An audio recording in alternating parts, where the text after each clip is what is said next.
serie le hemos llamado la iglesia determinada o la iglesia definida.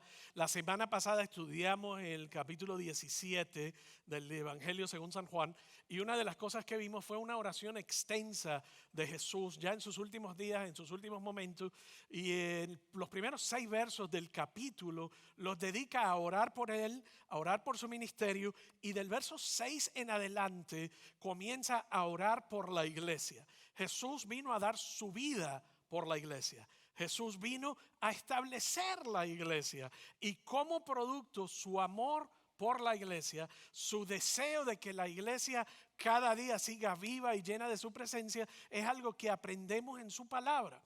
Y lo interesante de toda esta conversación y lo que produjo esta conversación es que hay muchas personas que no vemos la iglesia como Dios ve la iglesia, sino que vemos la iglesia a través del lente de nuestra experiencia, a través del lente de nuestro dolor, a través del lente del abuso o la traición de líderes prominentes o a través de las fallas institucionales de la iglesia, y hemos creado nuestra propia definición de la iglesia. Inclusive hay gente que ha perdido el amor por la iglesia. Y la semana pasada vimos 4 cosas. Jesús dice: la iglesia es importante, la iglesia es imprescindible, es crucial. La iglesia es inexplicablemente bella y atractiva. La iglesia es un lugar donde está llena de la presencia de Dios y del Espíritu Santo. Cuando Jesús asciende al cielo, dice: yo me voy, pero voy a dejar mi Espíritu Santo.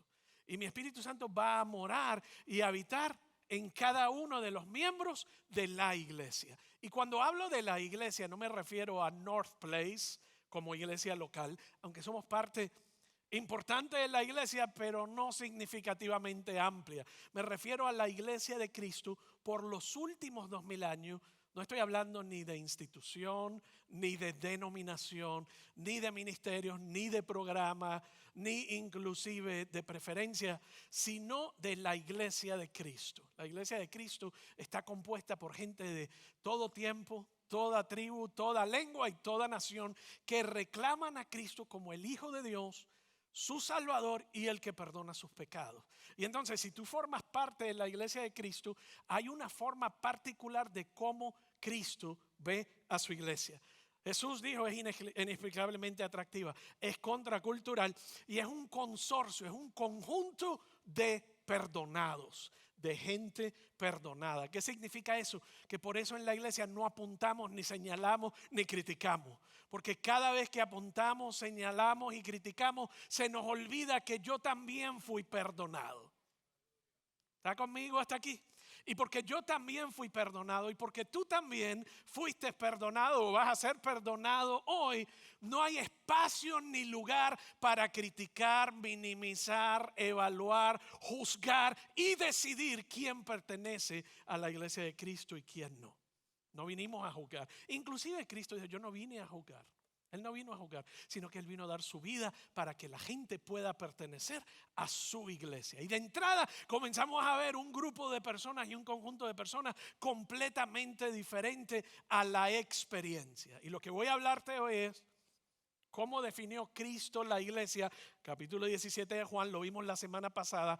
Hoy vamos a enfocarnos en cómo San Pablo, ve y mira la iglesia, y vamos a específicamente mirar el libro de Efesios, el capítulo 2. Así que si tienes tu tablet o tu teléfono, nos vamos a estacionar ahí, o tu Biblia en papel, nos vamos a estacionar ahí, y si no lo puedes mirar en pantalla, pero vamos a mirar y desglosar el capítulo 2 porque describe la forma en que Pablo ve la iglesia. San Pablo escribió 3/4 partes del Nuevo Testamento.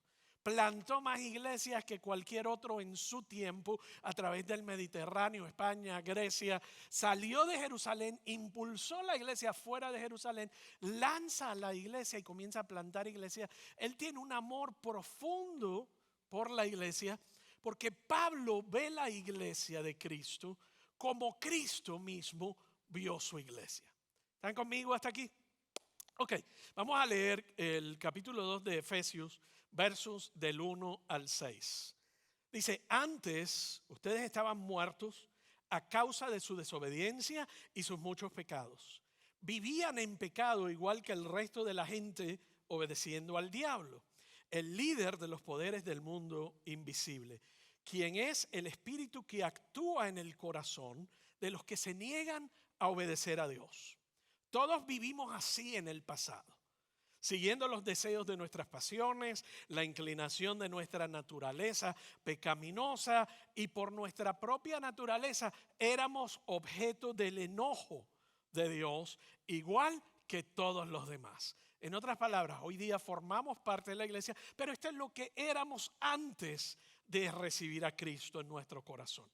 Pero Dios es tan rico en misericordia y nos amó tanto que, a pesar de que estábamos muertos por causa de nuestros pecados, nos dio vida cuando levantó a Cristo de entre los muertos. Es solo por la gracia de Dios que ustedes han sido salvados. Y ese verso es fundamental.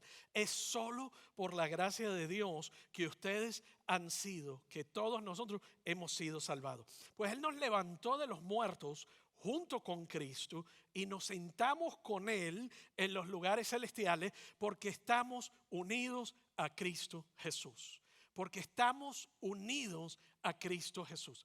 Ese desglose que hace Pablo es un parteaguas, nos describe antes de tener una relación con Cristo y como resultado de esa relación con Cristo, cómo ha cambiado nuestra vida y a qué pertenecemos, de qué y de quién somos parte. Al final de ese capítulo 2, Pablo es bien específico al definir esta familia redimida, este cuerpo de Cristo, esta familia redimida de pecadores que Jesús ha salvado por gracia. En el verso 22, mira lo que dice, porque nos da en esencia el propósito de la iglesia y es lo que vamos a desglosar hoy. Por medio de Él, hablando de Cristo, los gentiles, todos los que no somos judíos, en otras palabras, todos, también llegan a formar parte de esa morada donde Dios vive mediante su Espíritu. Todos llegamos a formar parte de esa morada donde Dios vive mediante su Espíritu.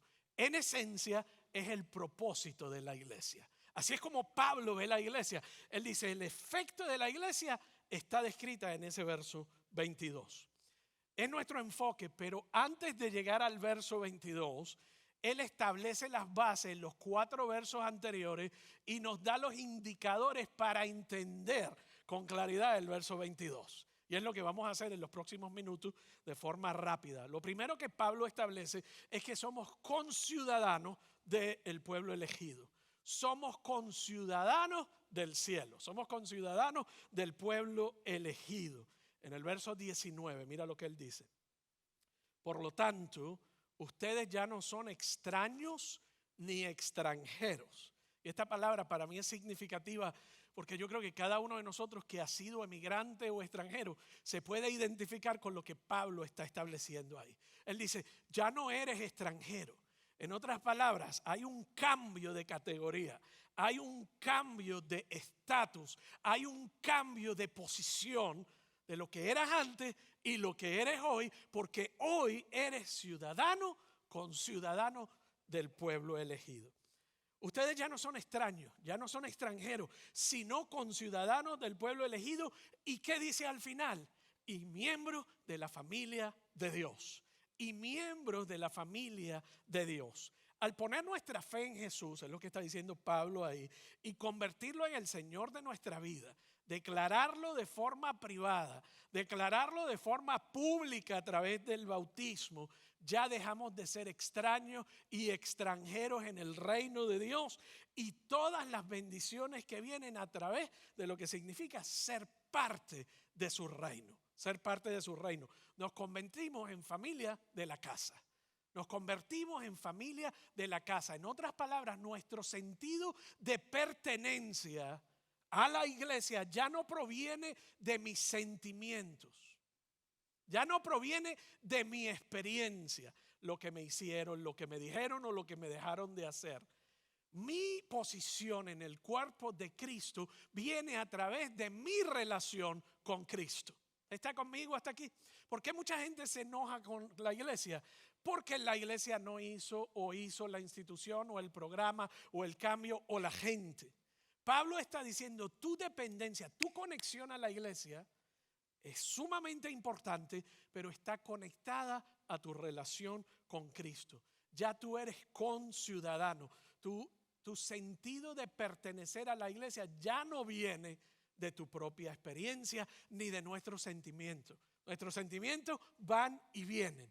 Y hay gente que siente su pertenencia a la iglesia basada en cómo se siente ese día. Cómo estuvo el servicio, la reunión, cómo me trataron, cómo estuvo el programa y cómo se me atendió. Y Pablo dice, ya no es así. Tú perteneces a ese cuerpo de Cristo por el trabajo de Cristo. Lo próximo que me gusta cómo la traducción al español de la versión Dios habla hoy lo plantea. Dice, por eso ustedes ya no son hijos extranjeros, ya no están fuera de su tierra, sino que ahora comparten con el pueblo santo los mismos derechos y son miembros de la familia de Dios. El ser extranjero nos posiciona para entender esto mejor. Porque ya no es la ciudadanía americana ni los documentos americanos lo que son lo más importante en mi vida, sino es la ciudadanía celestial lo que debe estar por encima de todas las cosas y lo que debe dirigir mis acciones, mi forma de pensamiento e inclusive mis interacciones. Porque Dios ha hecho extraños y exiliados y los ha hecho personas de su familia. Eso es lo primero. Lo segundo, la iglesia de Cristo está fundada en los apóstoles y los profetas. Está fundada, es lo que dice Pablo en el verso 20, edificados sobre el fundamento de los apóstoles y los profetas, siendo Cristo Jesús mismo la piedra angular. La piedra angular, la piedra la gota que colma la copa. En otras palabras, lo que mantiene unificada toda la estructura. Lo que Pablo se refiere con apóstoles y profetas, los profetas significan el Antiguo Testamento. Era la Biblia que Pablo conocía, era la Biblia que Jesús conocía. Era la ley y los profetas. Y en distintos momentos se refieren al Antiguo Testamento como uno o con uno de esos dos términos, porque forman parte de ese canon bíblico. Luego lo que él dice los profetas y los apóstoles, significando la enseñanza apostólica y lo que nosotros miramos hoy como el Nuevo Testamento. Lo que Pablo nos estaba enseñando era tu pertenencia a la iglesia está fundada en la certeza de la palabra de Dios, en la veracidad de la palabra de Dios. En otras palabras, no en la cultura, no en la experiencia, no en lo que otras personas puedan decir de la iglesia. Muchas veces, te decía hace un momento, basamos nuestra percepción de la iglesia en la mala administración de líderes prominentes o en la falla institucional de la iglesia, y eso define nuestra relación con la iglesia. Pablo está diciendo, la verdad no es negociable, la verdad es una persona, es Cristo Jesús. Y si tú basas tu vida y tu pertenencia a la iglesia y al cuerpo de Cristo en su palabra, la roca inconmovible, no serás movido, no serás tambaleado. Eso es lo que dice el verso 20, edificado sobre un fundamento, no sobre la cultura o no sobre lo que la gente pueda decir o pensar. El tercer elemento que cubre Pablo acerca de la iglesia, unidos en Cristo. Unidos en Cristo. A lo largo de este pasaje, Pablo elige la metáfora de la construcción, de un carpintero que construye una casa para describir cómo Jesús está construyendo su iglesia. En el verso 19 se refiere a una casa. En el verso 20 se refiere al fundamento, la base, la zapata de la construcción. Y en el verso 21 dice, en quien toda la estructura, se refiere a la estructura de la casa, el fundamento, la base y luego en quien toda la escritura está unida. En otras palabras, la unión de la iglesia está en Cristo. La unión de la iglesia está en Cristo. El verso 21, te lo voy a leer completo. Estamos cuidadosamente unidos en Él y vamos formando un templo santo para el Señor. Yo quiero que tú mires la primera parte de ese verso, donde dice, estamos siendo cuidadosamente unidos, conformados. Habla de unidad y no de uniformidad. Son dos cosas diferentes. Unidad y uniformidad. ¿Por qué habla de la unidad? Porque en la medida en que nos conformamos a Cristo, Él sigue trayendo mayor unidad con Él y con su iglesia. No se trata de uniformidad, se trata de unidad. La uniformidad es que todo el mundo sea igual, que todo el mundo se vista igual, que todo el mundo hable igual, que todo el mundo responda igual. Y la iglesia de Cristo no es así. Está compuesta por gente de toda lengua, toda nación, toda tribu y de alrededor de toda la tierra. Lo que nos une es Cristo. ¿Está conmigo hasta aquí? No es la forma como me he visto, no es la forma como hablo. Lo que nos une y lo que une a la iglesia es Cristo. Siempre que pongamos la unidad de la iglesia y la centremos en otra cosa que no sea Cristo, es una receta para la decepción. Es una receta para la desilusión y para la ruptura. Porque lo único que une una iglesia de forma permanente es Cristo. Y lo dice Pablo. Pablo te está describiendo la iglesia clarito ahí. Y te dice, la verdadera iglesia de Cristo, hablando de la iglesia en general, tiene estas características. En Cristo, la casa, los cimientos y toda la estructura se están uniendo y se están enmarcando en Él. Todas estas piezas tan diferentes encajan juntas para transformarse en algo santo, poderoso y hermoso como es la iglesia de Cristo. No hay nada más diverso que la iglesia del Señor. No hay nada más diverso en expresiones culturales. Yo he estado en África, en India, en Latinoamérica y no hay nada más hermoso que ver la iglesia de Cristo, el cuerpo de Cristo, transformado por su presencia y su unidad. No pierdas de perspectiva la última parte del verso 21. Y vamos formando un templo santo para el Señor. Y vamos formando un templo santo para el Señor. Él edifica la iglesia y ese verso nos dice para qué Él está edificando la iglesia.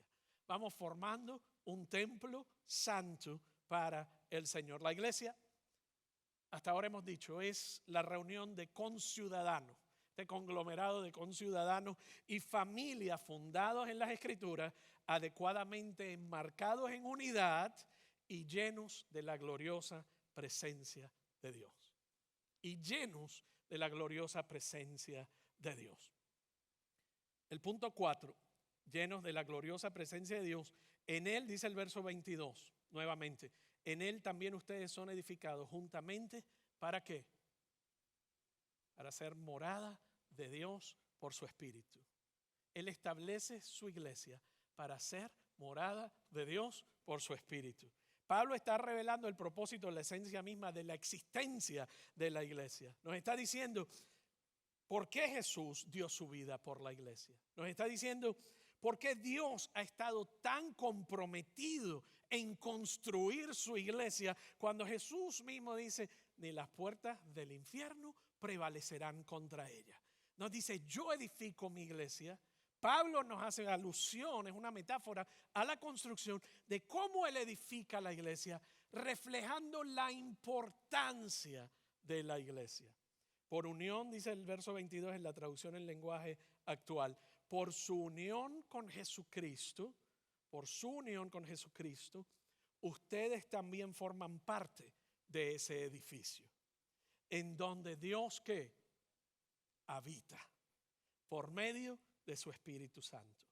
Nos está dando con forma clara la morada, la habitación de Dios en esta tierra es su iglesia. La palabra habitar, ¿qué significa? Es un estado o proceso de vivir en un lugar determinado. Sinónimos es la palabra ocupación, ocupar, residir, alojarse o vivir. Entonces, para que algo tome habitación, para que algo habite en un lugar, tiene que haber una atmósfera o un hábitat adecuado. Por ejemplo, si usted y a mí, a usted y a mí nos llevan a Marte, al planeta Marte, y nos abren la nave espacial y nos sueltan allí, no vamos a durar mucho tiempo. ¿Por qué? Por la temperatura. La temperatura no es adecuada, el oxígeno que necesitamos no es adecuado, no podemos respirar, los alimentos que necesitamos no están allí.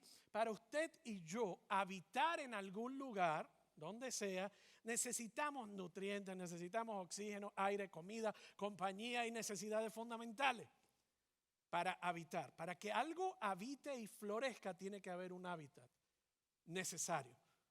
Para que Dios habite en medio de su pueblo, también tiene que haber un hábitat necesario. También se tienen que dar las condiciones necesarias y es lo que Pablo nos está enseñando. Y a lo mejor te voy a desviar por un segundo, pero te voy a traer enseguida. Mira lo que dijo Juan en el capítulo 1, verso 14, para que veas el corazón de Dios y el propósito de la iglesia. Juan capítulo 1, verso 14 dice, y el verbo se hizo hombre. ¿Quién es el verbo? Jesús, Cristo. Si no, lee Juan 1:1. En el principio era el verbo era Dios y el verbo era con Dios. El verbo es Cristo. Dice, y el verbo se hizo hombre. Y luego, ¿qué dice? Y habitó entre nosotros. Emmanuel, Dios con nosotros. Eso es lo que significa la Navidad. Habitó entre nosotros y contemplamos su gloria, la gloria que corresponde al Hijo de Dios, único del Padre, lleno de gracia y de verdad. ¿Sabes que la palabra habitó en ese verso, otras traducciones dicen moró entre nosotros, morar y habitar, sinónimos de la misma palabra, pero es traducido de varias palabras en el griego. Dice, literalmente dice, puso su tienda entre nosotros. Habitar, cuando tú traduces la palabra habitar al español en el original del Nuevo Testamento, lo que decía es, puso su tienda entre nosotros. Esa frase es fundamental y es un recordatorio de lo que ocurrió al pueblo de Israel cuando estaban en el desierto. Él dijo, pongan una tienda en el medio y allí yo voy a habitar porque quiero habitar en medio del campamento. El deseo de Dios desde el jardín del Edén es habitar entre nosotros. Adán y Eva, ¿qué hacía él por las tardes? Caminaba con ellos por las tardes en la fresca de la tarde. ¿Por qué? Porque él deseaba habitar con ellos, él deseaba expresar su amor, su generosidad, su compasión, su gracia y su fidelidad. Él quería compartir todo lo que él es con su creación, con el ser humano. Es la historia de Génesis a Apocalipsis. Es la gran historia que marca toda la Biblia, el deseo de Dios de habitar con nosotros. Lo que comenzó en el jardín del Edén culminará en la nueva Jerusalén. Fundamentalmente, ¿cuál es el deseo de Dios? ¿Por qué vino Jesús a dar su vida por la iglesia? ¿Por quién va a venir por segunda vez en su segunda venida? ¿A qué va a venir? A levantar su iglesia. Dio su vida por la iglesia, vendrá a levantar la iglesia y vivirá eternamente con su iglesia, los redimidos de Cristo. Entonces, cuando tú y yo podemos entender el marco referencial más amplio de la Escritura, podemos ver el amor de Dios en esas 66 cartas de amor que yo le llamamos en los libros de la Biblia, donde Él nos persigue de forma continua. Y Él dijo, yo me voy, pero voy a enviar el Espíritu Santo y va a ser mejor. Y luego establece la iglesia y en la iglesia habita su presencia, mora su presencia. Y vamos a mirar un poco más, porque quiero compartir lo que te dije en resumen. Desde el huerto hasta el tabernáculo. En el Antiguo Testamento, ¿dónde habitaba la presencia de Dios? En el tabernáculo. ¿Y dónde estaba en el tabernáculo? Literalmente en el centro de su pueblo, en el templo, en la encarnación. Él dice, vine a habitar entre ustedes. Toda la historia de la Biblia es la historia de que Dios busca apasionadamente maneras de estar contigo, maneras de estar con su pueblo, maneras de estar con su iglesia y habitar. Por eso, Pablo, en Efesios 2:22, ¿qué nos dice? Por su unión con Cristo. Le está hablando a la iglesia, por tu unión con Cristo, por mi unión con Cristo. Nos habla a todos de forma individual, pero en este contexto corporativo. Por su unión con Jesucristo, ustedes también forman parte de ese edificio, en donde Dios habita por medio de su Espíritu. La misma gloria de Dios que llenó el pesebre, la misma gloria de Dios que llenó el tabernáculo en el Antiguo Testamento, desciende sobre la adoración corporativa de su iglesia. Y yo quiero que eso se asiente por un instante. Hay un elemento sobrenatural cuando su iglesia se reúne. Ocurren cosas cuando su iglesia se reúne y crea el hábitat, la atmósfera adecuada que su presencia desciende. Los enfermos son sanados, los oprimidos son libertados, las vidas de la gente son transformadas. Hay algo sobrenatural, diría yo, y místico que ocurre cuando su iglesia se reúne. La misma gloria de Dios es la que llena y existe hoy. Si nosotros entendemos eso, cambiaría nuestras expectativas cuando venimos a la iglesia. Piensa en eso por un momento. Cambiaría nuestra expectativa de venir a la iglesia. Si realmente creyéramos lo que dice la Biblia sobre la adoración corporativa cuando venimos juntos, y entendemos lo que el salmista David dijo en el Salmo 122, dice: yo me alegré con los que me decían, a la casa de Jehová iremos. Me alegré cuando me dijeron, vamos a la casa del Señor. ¿Por qué se alegraba David cuando iban y lo invitaban al templo? David sabía que allí habitaba la presencia de Dios. Él decía: yo puedo buscar donde sea. Dios habita en ti de forma individual, pero habita en medio de la alabanza de su pueblo. El Salmo 22:3: tú eres santo y habitas en la alabanza de Israel. Dios habita en medio de la alabanza de su pueblo, en medio de la adoración de su pueblo. Él es santo, no es que la alabanza lo hace santo, sino que la alabanza, la adoración, un corazón humilde, un corazón arrepentido, un corazón entregado a Él y solo a Él. Cuando vienen todos estos corazones y toda esta gente tan distintas y se reúnen en un lugar a clamar el nombre de Cristo, literalmente su presencia habita ese espacio. Él está en todas partes. Pero Él dice: donde 2 o 3 se reúnen en mi nombre, ¿qué dice? Allí estoy yo. Y eso no es un verso para acomodar actividades que no tuvieron éxito. Cuando yo crecía, cuando no, usted invitaba a la gente y nadie se presentaba, no te preocupes, era el premio verso de consolación. No te preocupes, porque donde hay 2 o 3, allí está el Señor. Eso no es lo que significa.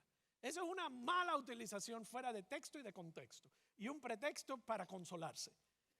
Lo que esto significa verdaderamente es: la presencia de Dios está no en este edificio. Cuando nos juntamos, nos podemos juntar debajo de un árbol, en un rancho, una choza o al aire libre, pero cuando su pueblo viene y delante de Él clama su nombre y le adora en espíritu y en verdad, su presencia ocupa ese lugar. No de forma simbólica, de forma tangible y real.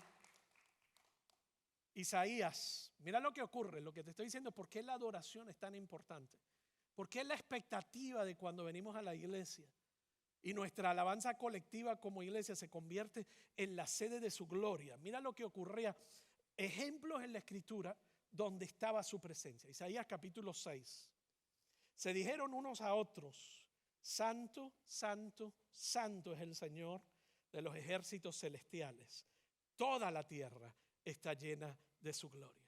La gloria de Dios habita, está entronizada en el lugar de esa alabanza colectiva. En Apocalipsis 4:8, día tras día y noche tras noche, se repiten continuamente: santo, santo, santo es el Señor Dios, el Todopoderoso, el que siempre fue, el que es y el que aún está por venir. Los ángeles por toda la eternidad, ante su gloria, ante su majestad, ante su presencia, por toda la eternidad declaran: santo, santo, santo. Y un ángel le dice al otro: es santo. Su grandeza, su poder, su majestuosidad. Y el otro ángel responde: santo. Y el otro responde: santo, santo, santo, digno, digno, santo, digno, por toda la eternidad. Los ángeles no pueden cantar la canción de los redimidos. ¿Cuál es la canción de los redimidos? Que yo estaba en oscuridad y en tiniebla, y a través de Cristo llegué a la luz. Que yo estaba muerto y hoy tengo vida. Que a través de Cristo he sido resucitado en Él y para siempre. Esa es la canción que tú y yo podemos cantar y decirle: santo, santo, santo. Te adoro con todo mi ser, te adoro con todos mis defectos, te adoro con todas mis dudas, te adoro con todas mis preocupaciones. Y cuando llegamos con ese corazón, llegamos con esa actitud a la iglesia y tú y yo nos bajamos del carro y comenzamos a adorarle a Él y adorarle a Él y adorarle a Él, hay una atmósfera, algo ocurre en la atmósfera, porque Él habita en medio de su alabanza. No me lo inventé yo, te acabo de enseñar 6 pasajes de la Escritura donde Jesús lo dijo, Pablo lo dijo, Isaías lo dijo, Juan en el Apocalipsis lo dijo. Inclusive Jesús le dijo a la mujer samaritana, pero se acerca el tiempo, de hecho, en Juan 4:23, y ya ha llegado cuando los verdaderos adoradores adorarán al Padre en espíritu y en verdad. Y el Padre busca personas que lo adoren de esa manera. En otras palabras, está diciendo, Él está buscando personas y lugares donde Él sea adorado, donde Él sea honrado, donde Él sea la prioridad, donde la gente diga, eres santo, santo, santo, en cada una de las áreas de mi vida. Aquí está la pregunta que yo te hago. Con esto voy a cerrar. ¿Prepararás tu corazón y tu vida para ser un lugar donde Él habite? ¿Prepararás tu corazón y tu vida para que sea un lugar donde Él habite? Esta iglesia, como parte de la iglesia de Cristo más amplia, valorará estos momentos lo suficiente en los que nos reunimos para ofrecerle a Dios todo nuestro corazón y para crear un ambiente para que su presencia habite. Seremos ese tipo de personas y seremos ese tipo de iglesia donde nuestra adoración y entrega a Él sea imperfecta pero genuina, imperfecta pero auténtica y en agradecimiento por quien Él es. Yo no puedo decir que amo a Jesús y ser indiferente ante la iglesia que Él ama, que persigue y que dio su vida. Mi relación con Dios y mi relación con la iglesia van de la mano. Él es el único que provee salvación. Pero yo no puedo decir amo a Cristo y odio la iglesia. O amo a Cristo y soy indiferente. Amo a Cristo y tolero la iglesia. Más bien. Él dijo, yo di mi vida por la iglesia. Yo edifico la iglesia. Tú formas parte del cuerpo de Cristo. Es como decir odio mi propio cuerpo. Porque tú eres miembro conciudadano del cuerpo de Cristo. La pregunta es, ¿por qué soy indiferente ante la iglesia? ¿O por qué detesto la iglesia? Desde un lugar de mi herida, de mi experiencia, de mi desilusión con alguien y con algo o con una institución. Ese no es el amor que Dios quiere que tengamos por su iglesia. El lugar de redimidos y transformados, pero más que nada, pecadores arrepentidos y perdonados. Esa es parte de cómo Pablo ve la iglesia. Por eso queremos seguir creciendo. Y yo te invito a ponerte de pie hoy. Y de forma intencional dejamos un último canto para comenzar a poner en práctica lo que debemos vivir el resto de esta semana.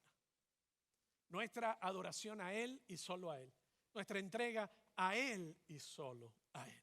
Y quiero invitar al equipo de oración que me acompañe. Y en unos momentos nos vamos a mover, en unos minutos, nos vamos a mover al bautismo. Así que si eres candidato al bautismo, te invito a que salgas para que te prepares. Hay 5 personas que se van a estar bautizando hoy. Acabamos de bautizar 5 en Garland. Este es un lugar donde le puedes adorar en espíritu y en verdad. En espíritu y en verdad. Abre tu corazón a Él.